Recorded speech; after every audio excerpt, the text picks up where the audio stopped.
the 1967 Corvette back in black, a spectacular restoration project completed by the experts at Jeff Lilly Restorations.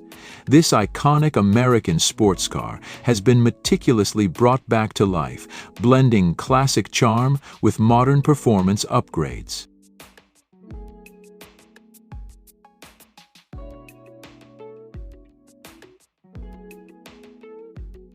At the heart of the back-in-black Corvette lies a Mast Motorsports LS7-based engine. This powerhouse, capable of producing 550 horsepower, exceeds the original power goals and ensures exhilarating performance. The engine is paired with a Tremec TKX 5-speed transmission from American Powertrain, which also supplied the hydraulic clutch assembly. This combination of power and precision ensures a thrilling and responsive driving experience. The chassis features a Dutchman independent rear suspension system with a strange engineering 9-inch center section, providing exceptional stability and control.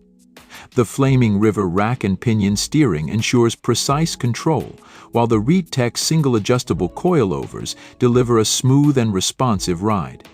Bare Extreme Plus 4-wheel disc brakes provide top-notch stopping power, and the Forgeline wheels wrapped in Continental Extreme contact tires ensure optimal grip and performance. Inside, the back-in-black Corvette boasts a completely reupholstered interior with premium leather and Alcantara. The interior features a custom center console. The classic instruments gauges add major flair. New Relic power windows let the fresh air in, and tunes are provided by a combo of a JL audio receiver and kicker speakers. Finishing up the interior, they chose a two-tone black and bronze crocodile leather upholstery that complements the Glasserit black paint on the exterior.